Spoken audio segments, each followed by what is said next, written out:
لیکن ہر مسئلے کے لیے میں آپ کو ایک ہی دعا بتا دیتا ہوں. اکثر لوگ مجھے ای میل کرتے ہیں جی روزگار کے لیے، کوئی کہتا ہے جی اولاد کے لیے، کوئی کہتا ہے جی پریشانی دور کرنے کے لیے، کوئی کہتا ہے جی جو رزق میں برکت کے لیے، کوئی کہتا ہے بیماری دور کرنے کے لیے کوئی دعا بتا دیں.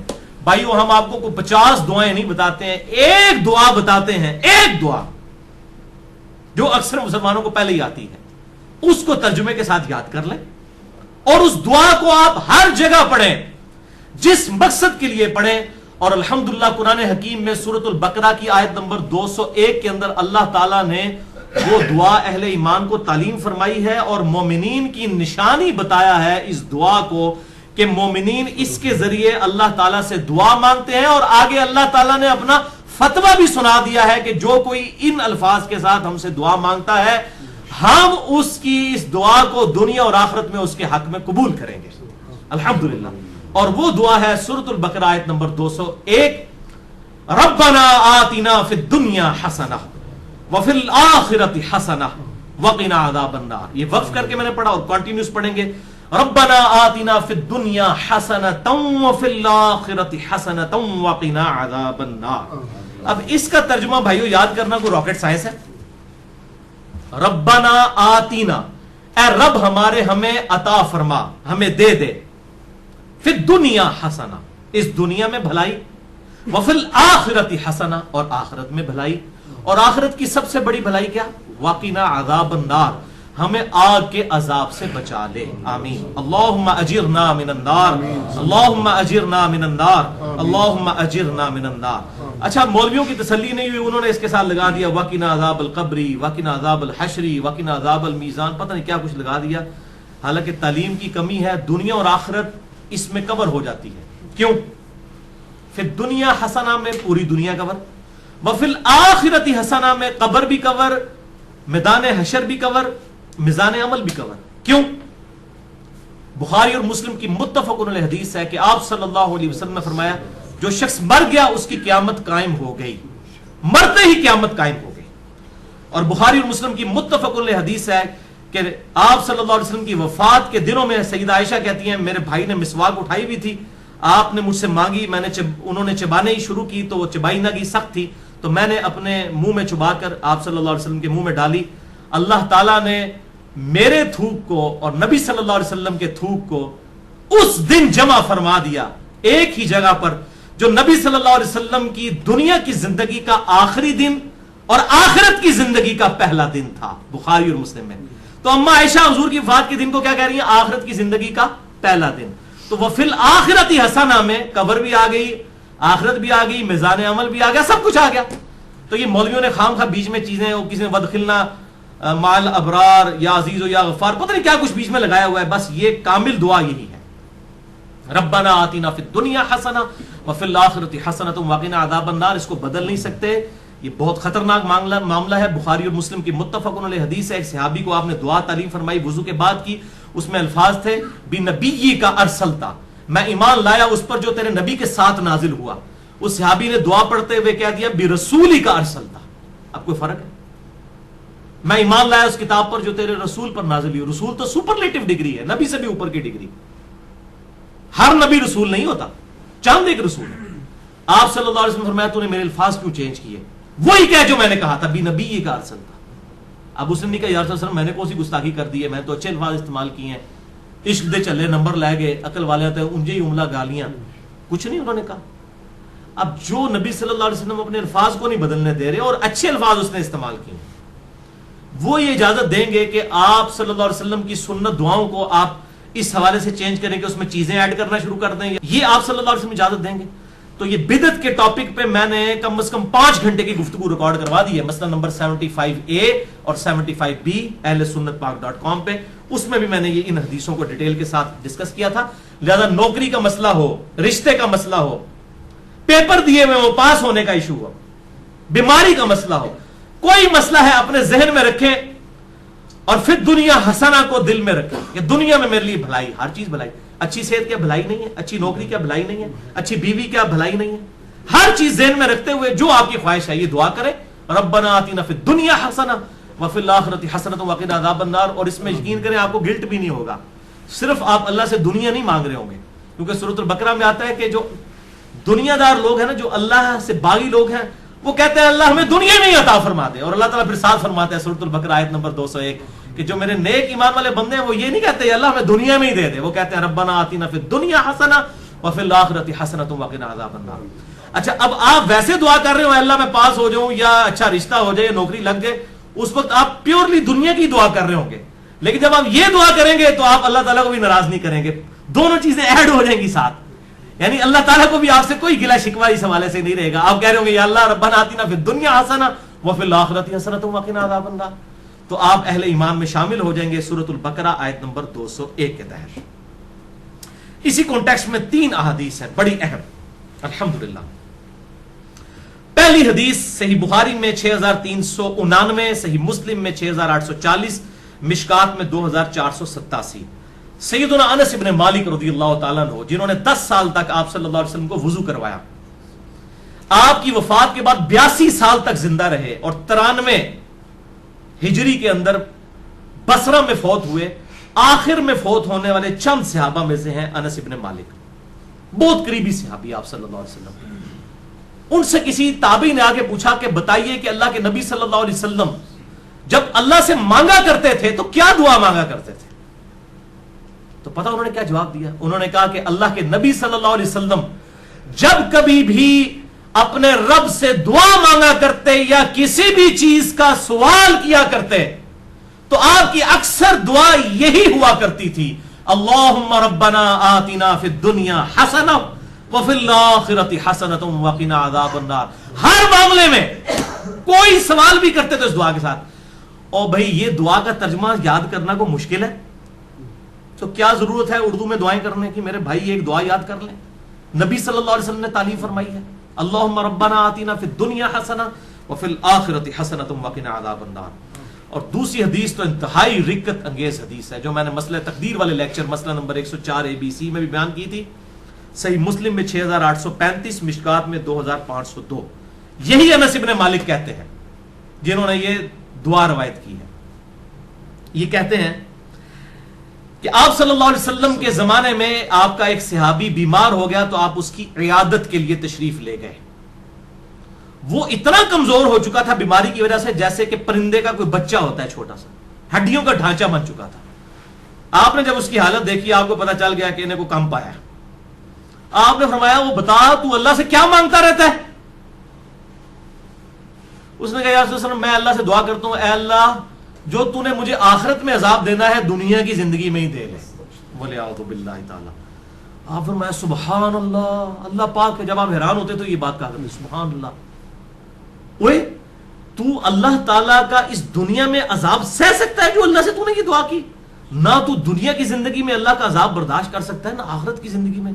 اور تجھے تو چاہیے تھا کہ تو اللہ سے دعا کرتا اللہم ربنا آتنا فی الدنیا حسنہ وفی الآخرۃ حسنۃ وقنا عذاب النار. یہ کیا تو دعائیں کرتا رہے؟ اس میں وہ فنیٹک قسم کے جو صوفیاء ہیں نا ان کا بھی ارادہ، وہ کہتے ہیں سانو دنیا نہیں چاہیے آخرت ہی چاہیے. اور اللہ کے نبی کہہ رہے ہیں دنیا بھی اچھی آخرت بھی اچھی. اچھا انس ابن مالک کہتے ہیں جب آپ صلی اللہ علیہ وسلم نے اسے یہ بات ارشاد فرمائی پھر اس نے یہی دعا مانگ کر اللہ کی طرف متوجہ ہوا، اللہم ربنا آتنا فی الدنیا حسنہ وفی الآخرۃ حسنۃ وقنا عذاب النار. تو اللہ تعالیٰ نے اسے شفا عطا فرما دی. اب اس سے بھی پتہ چلا بیماری کی شفا بھی یہی ہے، اللہم ربنا آتنا فی الدنیا حسنہ وفی الآخرۃ حسنۃ وقنا عذاب النار. آپ میں کہتا ہوں یہ جامع دعا کریں، ساری دعائیں جو ہیں اس کے اندر شامل ہیں. اچھا قرآن میں تو ہے ربنا آتنا فی الدنیا حسنہ اور بخاری مسلم میں ہے اللہم ربنا آتنا فی الدنیا حسنہ. تو اللہم کے ساتھ اے ہمارے اللہ یہ بھی ٹھیک ہے اور صرف ربنا آتنا بھی ٹھیک ہے، بلکہ قرآن حکیم میں سورۃ المائدہ میں حضرت عیسیٰ علیہ السلام کی جو دعا آتی ہے اس میں بھی ہے اللہم ربنا انزل علینا مائدۃ من السماء. تو قرآن میں بھی الفاظ ہیں اللہم ربنا کے. ویسے تو ہمارے لیے بخاری مسلم کے الفاظ ہی کافی تھے لیکن میں پھر بھی کیڑا نکالنے کے لیے کوئی یہ نہ کہ جی قرآن میں تو صرف ربنا آیا آپ اللہم کیوں لگا رہے ہیں.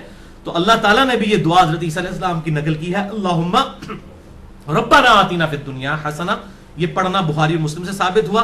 اور اللہم ربنا انزل علینا مائدۃ من السماء سورۃ المائدہ کے آخری رکوع میں حضرت عیسیٰ علیہ السلام کے کانٹیکسٹ میں یہ الحمدللہ اللہم ربنا کے ساتھ یہ آئی ہے. اور تیسری حدیث سنن ابی داؤد میں 1892 مشکات میں 2581. عبداللہ بن صائب کہتے ہیں کہ میں نے خود نبی صلی اللہ علیہ وسلم کو رکن یمانی اور حجر اسود کے درمیان وہ جو مستجاب دیوار ہے یہ دعا مانگتے ہوئے سنا ہے، اللہم ربنا آتنا فی الدنیا حسنہ وفی الآخرۃ حسنۃ وقنا عذاب النار. اسے مستجاب دیوار کہتے ہیں. مستجاب کہتے ہیں دعا کی قبولیت کی جگہ. 70 انبیاء کا مصلی ہے، آپ وہاں پر کھڑے ہوں تو آپ کا رخ دونوں قبلوں کی طرف ہو جاتا ہے، بیت المقدس کی طرف بھی اور خانہ کعبہ کی طرف بھی. اس دوران آج تک حاجی، عمرہ کرنے والے اور حج کرنے والے یہ دعا مانگتے ہیں، ربنا آتنا فی الدنیا حسنہ وفی الآخرۃ حسنۃ وقنا عذاب النار. یہ بس اتنے ہی الفاظ ہیں، باقی جو ایڈ کیے لوگوں نے خود کیے. میں تو دعا کی قبولیت کی جو جگہ ہے خانہ کعبہ شریف، وہاں پر بھی آپ نے یہی دعا مانگی، ربنا آتنا فی الدنیا حسنہ وفی الآخرۃ حسنۃ وقنا عذاب النار. اسماء اعظم اور دعا کی قبولیت کے لیے کیا کیا طریقے ہیں، اس حوالے سے میرا مسئلہ نمبر 82 ڈیٹیل کے ساتھ ریکارڈ ہے. اور بھائیو، بخاری اور مسلم اور باقی احادیث کی روشنی میں کئی ایک مقامات ہیں جو دعا کی قبولیت کی جگہ ہیں. مثلا اذان اور اقامت کے درمیان جو وقفہ ہے جماعت کھڑے ہونے تک کا، یہ دعا کی قبولیت کا سبب ہے. ابو داؤد میں حدیث موجود ہے. آج میرا ٹاپک نہیں اس لیے میں سکپ کر رہا ہوں. اسی طریقے سے تیز بارش کے وقت دعا قبول ہوتی ہے. میدان جنگ میں، جنگ کے دوران عین، اس وقت دعا کی قبولیت کا وقت ہے. جمعے والے دن خطیب جب جو ہے وہ 2 خطبوں کے درمیان وقفہ کرتا ہے، اس دوران دل میں دعا مانگی جائے، وہ قبولیت کا وقت ہے. اور کئی ایک قبولیت کے وقت ہیں، لیکن ایک وقت ایسا ہے جو ہر وقت آپ کے پاس اویلیبل ہے. اسی کانٹیکسٹ میں آپ کو اگلی 5 حدیثیں میں بیان کرنے لگا ہوں، اور وہ ہے نماز میں دعا مانگنا، جس کے لیے آپ کو جمعے کے دن کے انتظار کی ضرورت نہیں ہے، کسی اور چیز کی ضرورت نہیں. جب بھی آپ نماز پڑھیں، یہ 5 حدیثیں اسی پہ ہماری گفتگو کنکلوڈ ہوگی. پہلی حدیث صحیح بخاری میں 6230، صحیح مسلم میں 897، مشکات میں 909، کہ آپ صلی اللہ علیہ وسلم نے صحابہ اکرام علیہم رضوان کو تشہد تعلیم فرمایا، التحیات للہ والصلوات والطیبات عبدہ ورسولہ تک. اور اس کے بعد آپ صلی اللہ علیہ وسلم نے فرمایا جب یہ تشہد پڑھ چکو، اس کے بعد جو من پسند دعا ہو وہ تم اپنے رب سے مانگ سکتے ہو، جو بھی من پسند، یعنی جو بھی دعا مانگنی ہے آپ کتاب و سنت میں اگر کوئی دعا آئی ہے وہ بھی مانگ سکتے ہیں، اس کے علاوہ بھی کوئی مانگ سکتے ہیں، لیکن مانگیں گے عربی میں. عربی سمبل آف یونٹی ہے مسلمانوں کا. اور ویسے ایک دعا ہی اللہم ربنا آتنا فی الدنیا حسنہ وفی الآخرۃ حسنۃ وقنا عذاب النار، یہی کافی ہے. بل اس حدیث میں عدم ذکر ہے درود ابراہیمی کا، وہ اگلی حدیثوں میں موجود ہے. صحیح مسلم میں 1739، مشکات میں 1257 میں ہے کہ اما عائشہ کہتی ہیں کہ نبی صلی اللہ علیہ وسلم جب تشہد بیٹھتے اللہ کی حمد بیان کرتے، اس کے بعد دعائیں کرتے. اور یہی حدیث سنن نسائی میں 1720 اور 1721 ہے کہ آپ صلی اللہ علیہ وسلم اللہ کی حمد بیان کرتے، اس کے بعد نبی صلی اللہ علیہ وسلم پر درود پڑھتے، اور اس کے بعد اپنے رب سے دعائیں مانگا کرتے.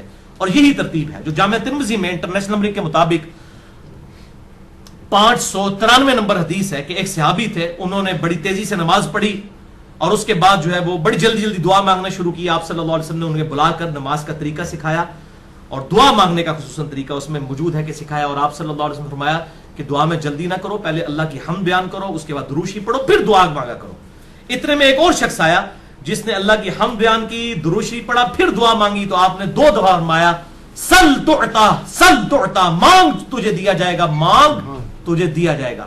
یعنی درود شریف اور اللہ کی حمد یہ پروٹوکول ہے دعا کی قبولیت کا. تو اللہ کی حمد اور درود شریف، اور نماز میں یہی ہوتا ہے، آپ پہلے اللہ کی حمد کرتے ہیں، التحیات للہ والصلوات والطیبات، پھر نبی صلی اللہ علیہ وسلم پر سلام عرض کرتے ہیں، پھر درود شریف پڑھتے ہیں، اینڈ پہ دعائیں مانگتے ہیں آپ جا کے. وہ جتنی بھی دعائیں سنت سے ثابت ہیں، اللہم انی اعوذ بک من عذاب جہنم ومن عذاب القبر ومن فتنة المحیا والممات ومن شر فتنة المسیح الدجال، جو بخاری مسلم میں آتی ہے. یا اللہم ربنا آتنا فی الدنیا حسنۃ وفی الآخرۃ حسنۃ وقنا عذاب النار. یا رب اجعلنی مقیم الصلاۃ ومن ذریتی ربنا وتقبل دعائی ربنا اغفر لی ولوالدی وللمؤمنین یوم یقوم الحساب. یہ صحیح بخاری میں آتا ہے، حضرت ابوبکر صدیق کو آپ نے خصوصاً دعا سکھائی تھی، اللہم انی ظلمت نفسی ظلما کثیرا ولا یغفر الذنوب الا انت فاغفر لی مغفرۃ من عندک وارحمنی انک انت الغفور الرحیم.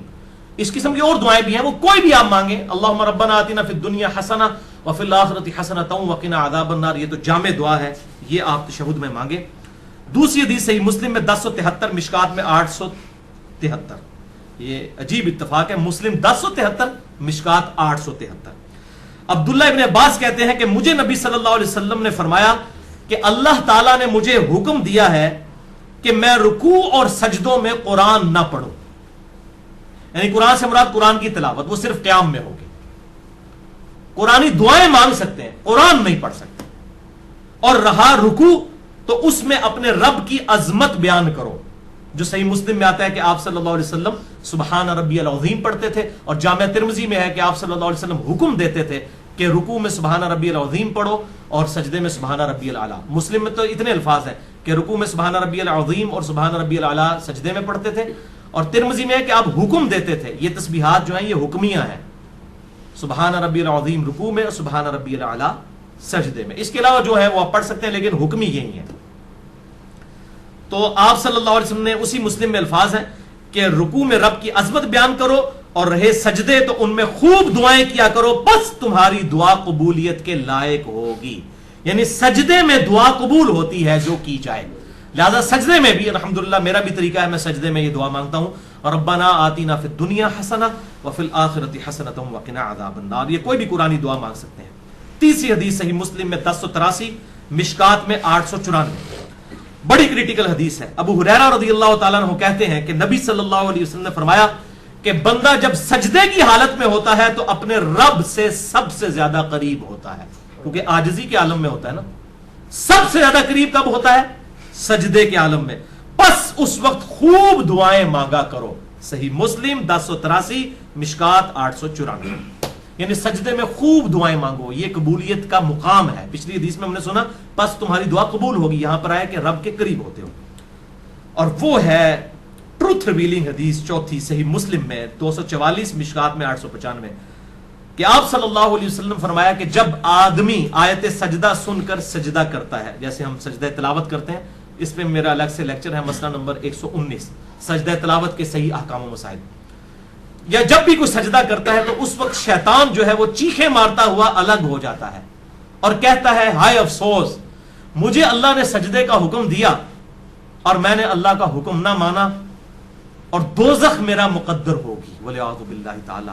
اور ابن آدم کو سجدے کا حکم ہوا, اس نے اللہ کا حکم مان لیا, جنت اس کا مقدر ہوگی.